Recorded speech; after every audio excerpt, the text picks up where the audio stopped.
예수와 복음 그리고 성령이라는 제목 가지고 말씀을 나누겠는데요. 이 역사가 반복된다는 게 참 슬픕니다. 저는. 우리 시편 81편 한번 볼까요?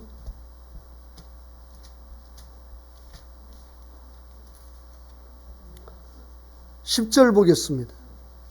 나는 너를 애굽 땅에서 인도하여 낸 여호와 내 하나님이니 내 입을 크게 열라 내가 채우리라 하였으나 11절이요. 내 백성이 내 소리를 듣지 아니하며 이스라엘이 나를 원하지 아니하였도다. 예. 애굽 땅에서 자기 백성을 이끌어낸 하나님께서 말씀하십니다. 너희 입을 크게 열라 내가 채우리라. 얼마나 놀라운 약속이고 얼마나 귀한 은혜의 말씀입니까? 그러나 11절 보면 내 백성이 어떻게 했다고 말씀하고 있습니까? 내 소리를 듣지 아니하고 나를 원하지 아니하였다. 이렇게 말씀하고 있습니다. 너무나 안타깝죠. 그런데 오늘 본문 요한복음 5장 39절 40절 보면 똑같은 상황이잖아요. 성경이 영생을 준다라고 말씀하고 있죠. 성경 말씀은 하나님의 말씀이기 때문에 우리가 성경을 통해서 영생을 얻습니다. 그래서 성경을 연구하죠. 그런데 이 성경이 누구에 대해서 증언하고 있습니까? 예수에 관해서, 예수와 복음에 관해서 증언하고 있는 것이죠. 그러나 40절 보면 어떻게 말씀하고 있어요? 그러나 너희가 영생을 얻기 위하여 내게 오기를 원하지 아니하는도다. 이렇게 말씀합니다. 그러니까 영생을 주기 위하여서 성경을 기록했고 그 성경은 곧 예수를 증언하고 있으니까 예수님께서 영생을 주신다. 이렇게 말씀하고 있는데 그러나 중요한 것은 그 사람들이 그 백성들이 그 영생을 얻기 위하여서 주님께로 오지 아니하였다. 너의 입을 크게 열라. 내가 너에게 채우겠다. 그러나 내 백성이 그 소리를 듣지 않고 내 백성이 그 하나님을 원하지 아니했던 것처럼 예수님께서 성경은 나를 기록한 것이다. 나를 믿어야 나를 찾아야 내 안에 영생이 있다라고 말을 하지만 그러나 정작 그 백성들은 그 예수님께 오기를 원하지 아니했다. 이렇게 안타까운 선언을 하고 있는 것을 우리가 볼 수가 있습니다. 목이 마릅니다. 일반적으로 마른 것이 아니라 죽을 듯이 목이 마릅니다. 너무 목이 말라서 정말 곧 쓰러지기 일보 직전입니다. 물이 옆에 있습니다. 그런데 그 물을 발견하지 못하고 그 물이 옆에 있음에도 옆에서 목말라 죽겠다고 자기 목을 움켜잡고 죽어가고 있습니다. 오늘 현대인들이 그렇습니다. 오늘 예수를 모르는 사람들이 그런 형편에 있습니다.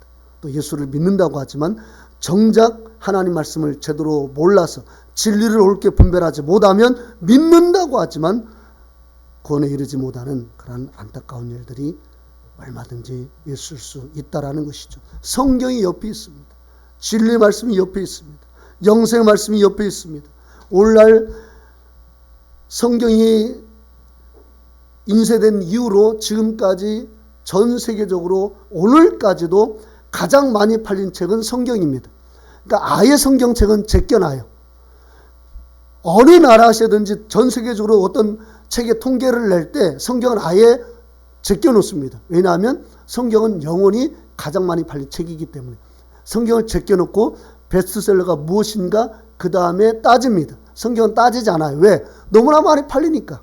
너무나 많은 사람에게 읽히니까. 그러니까 이 말씀이 진리의 말씀이죠. 왜? 누구든지 구원을 받아야 되니까. 그러나 성경을 보면서도 예수님 안에 들어오질 않습니다. 그러니 이게 얼마나 안타깝습니까? 여러분, 죄 중에 가장 큰 죄가 무엇입니까? 요한복음 16장 9절 보세요. 죄에 대하여라 함은 그들이 나를 믿지 아니하며. 예. 죄가 뭡니까? 예수님을 믿지 않는 게 가장 큰 죄예요. 인간을 구원하기 위해서 예수님이 땅에 오셨는데 그분을 받아들이지 않는다? 그보다 큰 죄는 없는 거예요. 우리에게는 다른 어떤 죄가 크게 느껴질지 모르지만 하나님 편에 봤을 때 가장 큰 죄는 사람들이 예수를 믿지 않고 예수 안에 들어오지 않는 것이야말로 가장 큰 죄인 것입니다. 왜? 하나님께서 인간을 구원하기 위해서 이 땅에 예수 그리스도로 오셨기 때문에. 그러니까 그분을 폐척하는 것이야말로 가장 큰 죄인 거예요. 그러므로 인간이 할 수 있는 가장 크고 귀하고 놀라운 일은 예수를 믿는 일입니다. 요한복음 6장 보세요. 요한복음 6장 28절입니다. 읽어보겠습니다. 시작. 그들이 묻되 우리가 어떻게 하여야 하나님의 일을 하오리까? 29절이요. 시작. 예수께서 대답하여 이르시되 하나님께서 보내신 일을 믿는 것이 하나님의 일이니라 하시니라. 아멘. 인간이 할 수 있는 가장 큰 일은 하나님이 보내신 자, 즉 하나님이 직접 이 땅에 우리를 구원하기 위해서 오신 분 예수 그리스도를 믿는 것이 하나님의 일입니다. 아멘. 그러니까 우리가요, 할 일이 많잖아요, 여러분. 그래서 어떤 사람들은 할 일이 많아서 교회를 못 오잖아요. 교회에 오라고 전도해도 일이 많아서 못 오겠다 이렇게 말을 하잖아요. 그러나 성경에서 가장 중요한 일, 인간에게 가장 시급하고 가장 중요한 일은 뭐예요? 예수를 믿는 일이에요. 이것은 모든 걸 차치하고 가장 중요한 일이란 말이에요. 이것은 뭐가 같냐면 지금 물에 떠내려 죽어가는 사람이 밧줄을 잡는 것과 똑같은 것이고 목말라 죽으려고 하는 사람이 물을 마시는 것과 똑같은 거예요. 가장 중요한 일은 목마른 사람에게 가장 중요한 일은 뭡니까? 물을 마시는 것이 가장 중요한 거예요. 물에 빠져 죽어가는 사람에게 가장 중요한 일은 무엇입니까? 그 줄을 잡는 거예요. 그 다음에 내가 뭔가를 계획하고 무슨 일을 하는 것이지, 내가 무슨 일을 하고 그 다음에 뭐 내가 줄을 잡겠다? 죽어가는데, 여러분 내가 지금 죽어가는데 화장 뭐 지워지는 게 중요합니까? 그 죽어가는 가운데 파운데이션 바르면서 이러고 있을 거예요? 그건 정신 나가는 것이죠. 어떻게 지금 물에 빠져서 허적거리는데 립스틱 지워진다, 뭐 파운데이션 어쩌네 저쩌네, 이게 무슨 의미냐고요. 이게 우리가 하는 일과 똑같은 거예요. 예수를 안 믿고 내가 뭐 열심히 하겠다, 뭔가 내가 이 계획이 있다, 어떤 비전이 있다, 어떤 꿈이 있다, 마치 뭐가 같냐면 물에 빠져서 지금 죽어가는데 막 화장 지워지나? 어떡하지? 이것과 똑같은 거예요. 얼마나 어리석습니까? 사람 보기. 하나님 보기 얼마나 어리석어요. 사람 보기도 어리석고 하나님 보기도 어리석어요. 그러나 모르니까 그냥 내가 하는 그 일이 가장 중요한 줄 알고 예수 믿는 그 일이 가장 중요함에도 불구하고 그 일을 등한시하고 그렇게 가는 거예요. 무서운 겁니다. 이거 함정이에요. 함정입니다. 성경을 기록한 목적은 예수를 믿게 하기 위함. 왜? 예수님을 통해서 영생을 얻으니까. 그러나 사람들은 예수님께 오질 않아요. 그게 인간들에게 가장 큰 죄입니다. 그래서 우리 인간에게 가장 중요한 일은 예수를 믿는 일이에요. 아멘. 그렇다면 예수님께서 오신 구체적인 이유가 무엇입니까? 우리 마태복음 1장 21절이에요. 아들을 낳으리니 이름을 예수라 하라. 그는 그가 자기 백성을 그들의 죄에서 구원할 자이심이라 하니라. 아멘. 여러분 아이들도 제가 한 4주 동안 계속 예배에 대해서 강조했어요. 너희들 예배 때 돌아다니면 안 된다. 예배 때 조용해야 된다. 예배 잘 들어야 된다. 마지막 주는 어른들과 같이 예배 드리니까 너희들 예배 시간에 더 잘 들어야 된다. 계속 4주간 강조하니까 결과물로 오늘 애들이 이렇게 조용하잖아요. 애들도 말씀을 들으면은요, 처음에는 안 돼도 계속 듣고 반복해서 듣고 또 하나님의 말씀을 통해서 양육을 받으면 어느 순간에 그 아이들이 세워진다라는 것을 볼 수가 있습니다. 그러니까 우리가 마음을 열고 하나님 말씀을 받으면 사람은 바뀌게 되어 있습니다. 사람은 변화되게 되어 있어요. 왜 안 변하느냐? 마음을 닫으니까 그래요. 마음만 열면, 마음을 열고 하나님 말씀을 받으면 그 말씀을 통해서 내 생명이 사는 놀라운 은혜가 있는 것입니다. 자, 예수님께서 왜 오셨습니까? 왜 태어나셨습니까? 천사들이 이제 예수님의 태어나신 이유에 관해서 분명히 이제 마리아와 요셉에게 말씀해주고 있죠. 뭐라고 말씀하고 있습니까? 죄에서 구원하기 위해서 예수가 이 땅에 오셨다. 이렇게 천사가 요셉에게 또 마리아에게 알려주고 있는 것이죠. 죄에서 권하시기 위하여서.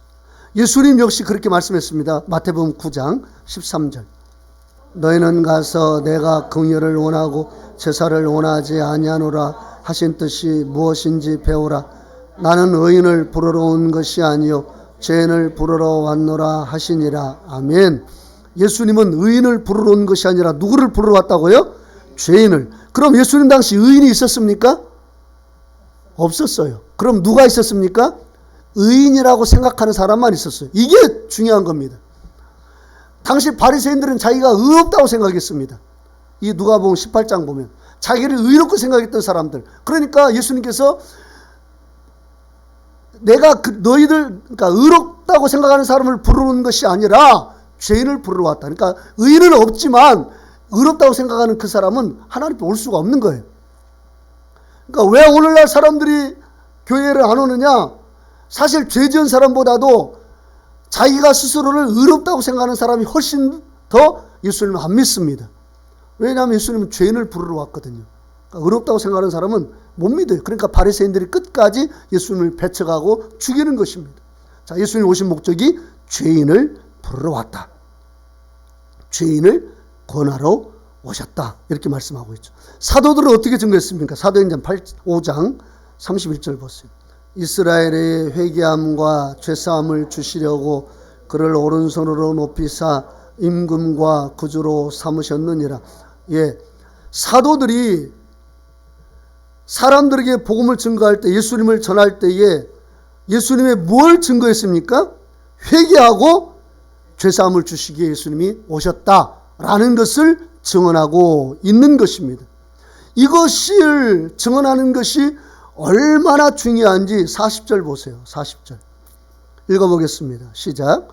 그들이 옳게 여겨 사도들을 불러들여 채찍질하며 예수의 이름으로 말하는 것을 금하고 놓으니. 예, 사도들이 회개와 죄사함을 받는 복음을 전하니까 바리새인들과 그 종교 기득권자들이 그것을 싫어하여서 사도들을 불러놓고 무엇을 했다고 합니까? 채찍질.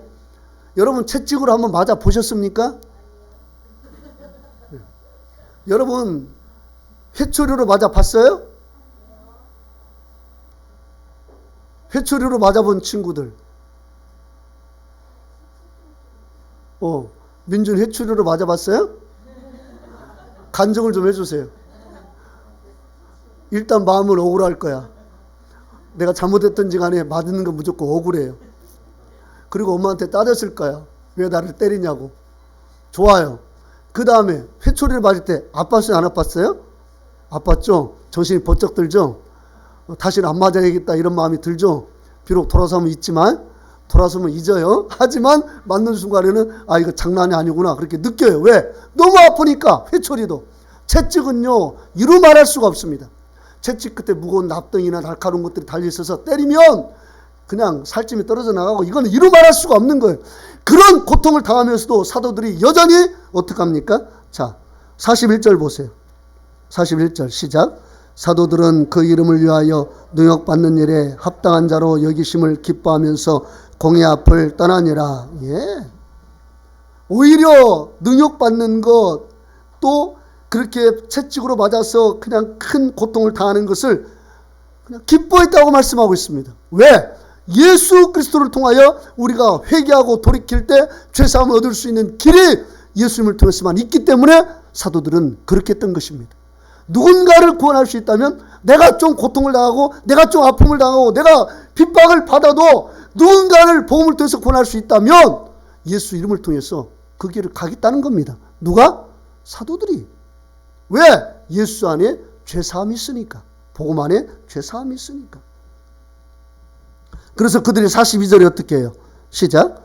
그들이 날마다 성전에 있든지 집에 있든지 예수는 그리스도라고 가르치기와 전도하기를 그치지 아니하니라. 아멘. 그러니까 맞아도 소용이 없어요. 막 때리면서 예수 이름으로 너희들 하지마. 왜 이렇게 기득권자들이 그렇게 위협했냐면 자기들이 예수님을 죽였거든요. 자기들이 예수님을 죽였단 말이에요. 그런데 그 예수님 부활하시고 난 다음에 제자들이 막 우후죽순 늘어나면서 그 예수를 증언하니까 결국 자기들의 뭐가 드러납니까? 자기들의 치부가 드러나는 거예요. 우리가 진짜 구원자 메시아를 죽인 나쁜 인간욕을 안 하는 게 사도를 통해서 드러나니까 그 자기들의 그 치부가 드러나는 것이 싫어서 사도들을 더 핍박하고 욕하는 것입니다. 정죄하는 거예요. 하지 말라고. 사도들이 그 일을 할수록 자기들의 죄가 더 드러나는 겁니다. 그러니까 싫어했던 거예요.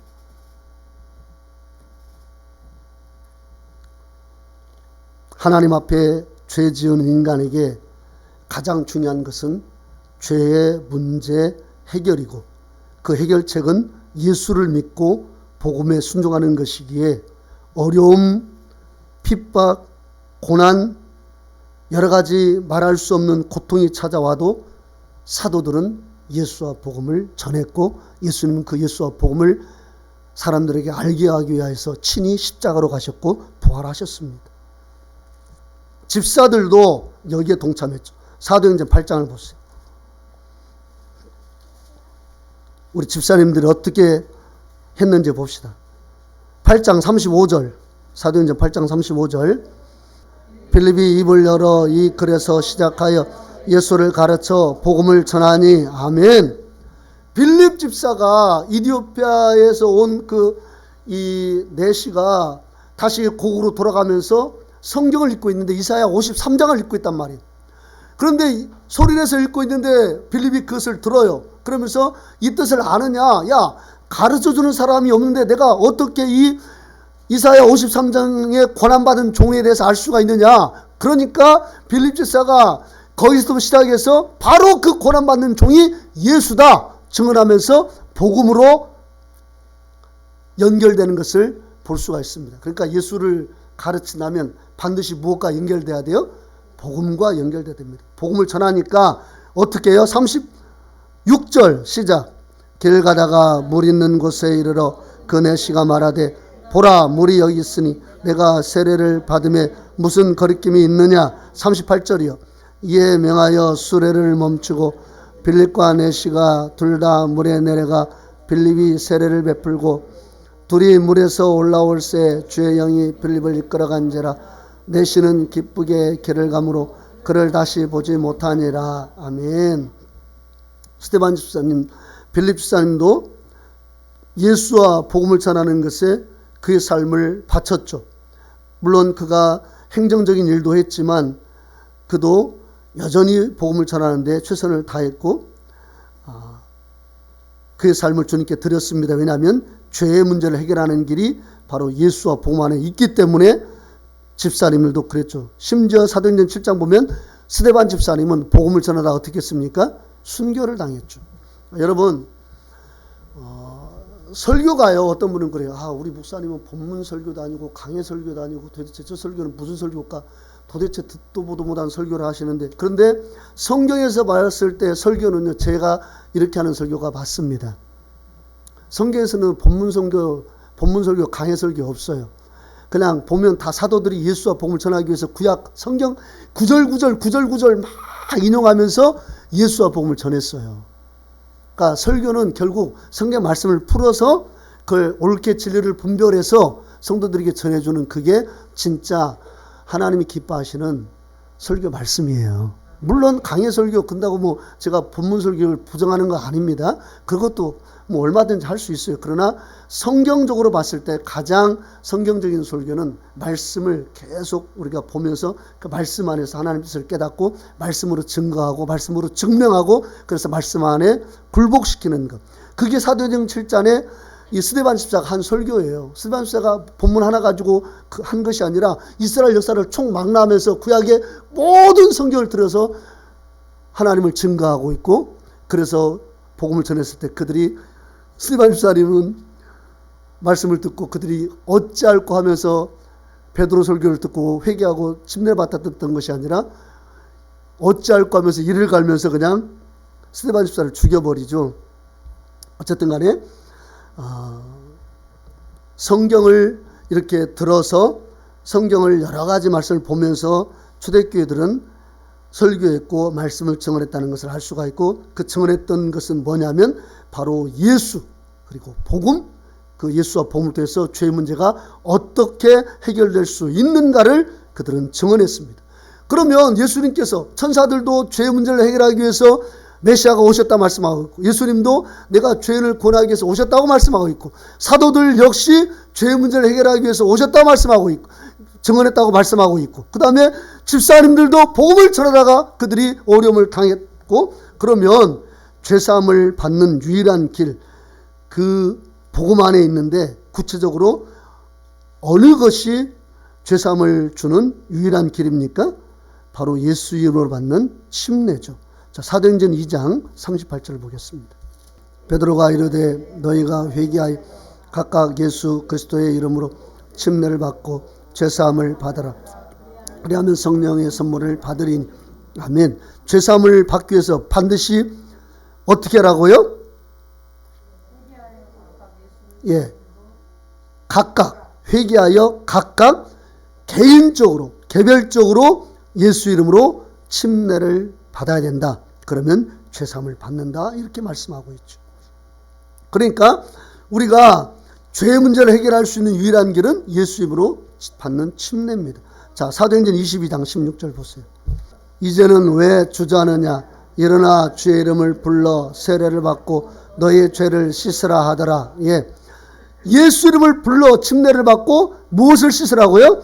너의 죄를 씻으라. 이렇게 말씀하고 있죠. 침례 속에 죄사함이 있다라는 것을 우리가 분명히 알 수가 있습니다. 자, 이 예수의 이름으로 받는 침례는 가장 완벽한 죄사함을 주는 침례입니다. 그 전에 주었던 침례 요한의 회개 세례도 역시 죄사함을 위한 회개 세례라고 말씀하고 있죠. 우리 마가복음 1장 4절 보세요. 마가복음 1장 4절. 세례 요한이 광야에 이르러 죄사함을 받게 하는 회개 세례를 전파하니. 아멘. 세례는 무조건 어떤 의미가 있다고요? 죄사함, 죄사함, 죄사함. 그러니까 요한의 침례 요한의 세례도 어떤 의미로 받았다고요? 죄사함, 죄사함 때문에. 자, 누가복음 3장 3절이요.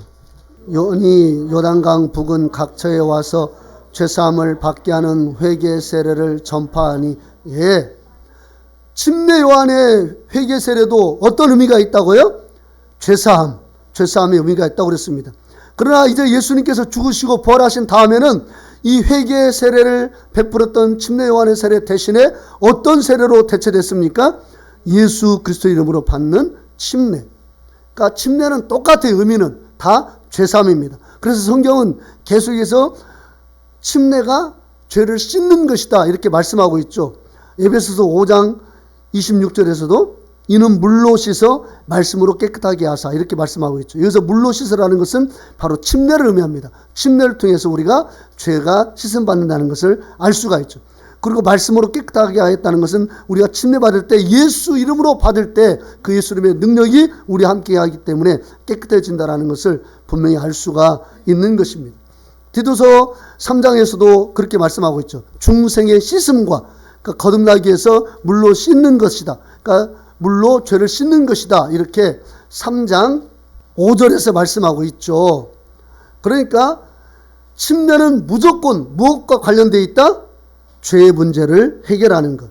예수 이름으로 침례받을 때 우리 죄가 사해진다. 이건 어마어마한 하나님의 은혜가 아니겠습니까? 죄를 사한다? 침례를 통해서 죄가 사해진다? 이건 어마어마한 은혜입니다. 그리고 이것은 인간을 구원할 정말 엄청난 기쁜 소식이죠. 그래서 하나님은 이와 같은 엄청난 사명을 잘 감당하도록 성령을 주셨죠. 자, 우리 사도행전 1장 8절 보세요.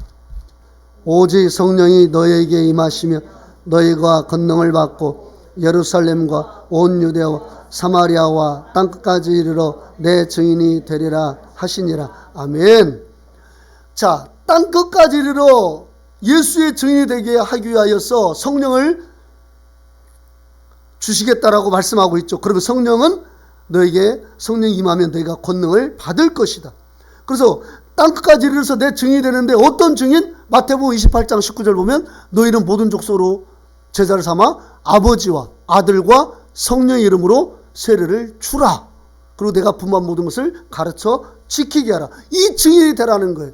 이걸 위해서 왜 그 예수 이름의 침례가 죄 문제를 해결하니까 이 죄 문제를 해결하기 위해서 예수님께서 너희는 예루살렘을 떠나지 말고 성령을 기다려라. 성령을 받으면 너희가 권능을 받고 땅끝까지 이르러서 복음을 통하여서 사람들의 죄를 너희가 사해 줄 것이다. 그것을 말씀하고 있는 거예요. 자, 그러면 성령의 본질을 한번 봅시다. 성령은 무엇일까요? 성령이란 말은 우리가 알고 있듯이 한문으로 거룩한 영이라는 말입니다. 거룩한 영이에요. 이게 성령의 의미입니다. 거룩한 영이. 그럼 성령의 본질은 무엇일까요? 우리 요한복음 14장 7절 보세요. 17절이요. 17절. 요한복음 14장 17절입니다. 우리 같이 한번 읽어봅시다. 시작. 그는 진리의 영이라 세상은 능히 그를 받지도 못하나니 이는 그를 보지도 못하고 알지도 못함이라. 그러나 너희는 그를 아나니 이는 너희와 함께 가심이요 또 너희 속에 계시겠음이라. 예, 성령을 뭐라고 말씀하고 있습니까? 진리의 영이다 이렇게 말씀하고 있죠. 진리의 영이다.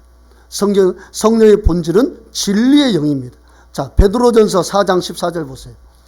너희가 그리스도의 이름으로 치욕을 당하면 복이 있는 자로다. 영광의 영 곧 하나님의 영이 너희 위에 계심이라. 예, 여기 보면 성령이 영광의 영이고 하나님의 영이다 이렇게 말씀하고 있죠. 자, 성령은 진리의 영이고, 그러니까 성령 자체는 거룩한 영이라는 말입니다. 거룩한 영은 진리의 영이고 영광의 영이고 하나님의 영이다 이렇게 말씀합니다. 로마서 8장 9절 보세요. 만일 너희 속에 하나님의 영이 가하시면 너희가 육신에 있지 아니하고 영에 있나니 누구든지 그리스도의 영이 없으면 그리스도의 사람이 아니라. 아멘. 자, 여기 보면 하나님의 영이라고 언급하고 있는데 또 밑에 가서는 그리스도의 영이다 이렇게 말씀합니다. 그러니까 성령의 본질은 진리의 영이고 영광의 영이고 하나님의 영이고 그리스도의 영입니다. 아멘. 사도행전 5장 9절 보세요. 베드로가 이르되 너희가 어찌하여 꾀하여 죄의 영을 시험하려 하느냐. 보라, 내 남편을 장사하고 오는 사람들의 발이 문 앞에 이르렀으니 또 너를 메어 내가리라 하니. 여기 보면 성령을 뭐라고 말씀하고 있어요? 주의 영이다 그렇게 말씀하고 있죠. 앞에 아나니아가 땅값을 얼마 감췄을 때 3절 보면 성령을 속이고 이렇게 말씀하고 있습니다. 그런데 이 아나니아의 부인 삽비라가 왔을 때는 9절에 주의 영을 시험했다라고 말씀하고 있죠. 그러니까 성령은 주의 영이다 이렇게 말씀합니다. 성령은 진리의 영, 영광의 영, 하나님의 영, 그리스도의 영, 주의 영. 그 다음에 사도행전 16장 7절이요. 무시아 앞에 이르러 비두니아로 가고자 했으되 예수의 영이 허락하지 아니하시는지라. 예, 여기서는 성령을 뭐라고 말씀하고 있어요? 예수의 영, 예수의 영. 자, 이렇게 성령에 관해서 진리의 영, 영광의 영, 하나님의 영, 그리스도의 영, 주의 영, 예수의 영 이렇게 말씀하고 있습니다. 그런데 에베소서 4장 보면 4장 4절 보면 성령은 하나라고 그랬습니다. 그럼 도대체 이 성령 무엇일까요? 이것은요 한 문장입니다. 그러니까 이것은 한 문장으로 말할 수가 있어요. 진리와 영광 되신 우리의 크신 하나님 주 예수 그리스도의 영이 성령입니다. 아시겠죠? 성령이 뭐라고요? 진리와 영광 되신 우리 크신 하나님 주 예수 그리스도의 영. 그래서 성령을 진리의 영, 영광의 영, 하나님의 영, 그리스도의 영, 주의 영, 예수의 영 이렇게 말씀하고 있어요. 하나를 다양하게 말씀하고 있습니다. 왜냐하면 성령의 사역이 다양하기 때문에 그래요. 예수님께서 그렇게 다양하게 역사하시기 때문에 그렇게 성령에 관해서 여러 가지 것으로 이렇게 말씀하고 있습니다. 자, 진리와 영광 되신 우리의 크신 하나님 주 예수 그리스도의 영이 우리에게 임하면, 우리가 받으면 이제 우리는 누구의 사람이 되느냐? 로마서 아까 우리가 8장 9절 보면 그리스도의 영이 없으면 그리스도의 사람이 아니라고 그랬죠. 그러면 그리스도의 영이 있으면 우리는 누가 됩니까? 그리스도의 사람이 되는 것이죠. 왜 주님께서 우리에게 성령을 주시느냐? 우리가 그리스도의 사람이 되게 하기 위해서. 왜? 성령은 예수의 영이니까. 예수의 영이 우리 안에 들어오면 우리는 그리스도 예수의 사람이 되는 겁니다. 그래서 예수님이 행하셨던 그 육신으로 계셨을 때 행했던 그 일을 이제 우리가 행할 수 있도록 진리의 영, 영광의 영, 하나님의 영, 그리스도의 영, 주의 영, 예수의 우리 안에 들어와서 우리로 이제 우리가 작은 예수가 되어서 그 하나님의 일을 할 수 있도록 친히 역사하시는 겁니다. 그러므로 우리는 이 땅에서 이제 누구로 살아야 돼요? 작은 예수로 살아야 돼요. 작은 예수로 살아갈 수 있도록 성령을 우리에게 그렇게 주신 겁니다. 그러니까 우리가 어떤 살아갈 때 뭔가 도움이 필요하다면 예수님 앞에 구해야 돼요. 예수님 이름으로 선포하고 예수 이름으로 구하고 예수 이름으로 명령하고 예수 이름으로 우리가 예수 이름을 찾아야 됩니다. 그러면 예수의 영, 그 거룩한 예수의 영이 우리를 위해서 도와주시는 거예요. 그래서 성령을 다른 말로 보혜사다, 우리를 돕는 분이다, 파라클레토스다, 그렇게 말씀하고 있는 것입니다. 자, 성령은 다른 말로 거룩한 영인데 그 본질이 뭐라고요? 우리의 크신 하나님 주 예수 그리스도의 영. 그 영이 왜 우리를 도와준다고요? 우리가 복음 사역을 잘 감당하고 작은 예수로 살아갈 수 있도록 하기 위하여서. 그래서 우리가 예수를 찾고 예수를 부르고 예수 이름으로 명하고 예수 이름으로 기도하고 예수 이름으로 나가고 예수 이름으로 선포하고 예수 이름으로 살아갈 때에 우리를 누가 도와줍니까? 그 예수의 영이. 왜? 우리가 그리스도의 사람이니까. 그리스도의 영으로, 그 거룩한 영으로 우리를 일쳤으니까 그 영이 우리를 도와주시는 겁니다. 그러니까요, 예수와 복음 안에 성령이 있습니다. 우리가 복음에 연합하기 위해서 반드시 물과 성령으로 거듭나야 됩니다. 구원을 받기 위해서도 우리가 물과 성령으로 거듭나야 되지만 성령을 받는 또 다른 이유는 예수와 복음을 잘 전하기 위하여서 우리가 그 예수의 거룩한 영을 충만히 받아야 되는 것입니다. 그래서 그 힘으로 우리가 예수와 복음을 전해야 되는 거예요.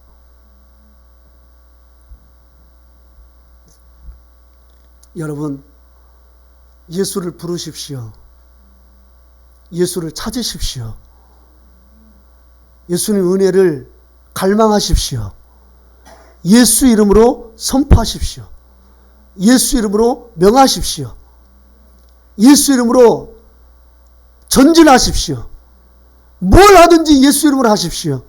그러면 예수의 영이 우리의 힘이 되어주시고 그 예수의 거룩한 영이 우리의 도움이 되셔서 예수 그리스도의 그 뜻을 이룰 수 있도록 하실 것입니다. 우리 살든지 죽든지 예수를 찾고 예수를 구하고 그 예수 안에 있는 복음을 통해서 영혼을 구원하게 애를 쓰는 저와 여러분 되시길 원합니다. 그러면 주의 영, 성령이 우리에게 능력으로, 권세로 우리와 함께 하실 겁니다. 우리 같이 기도하겠습니다.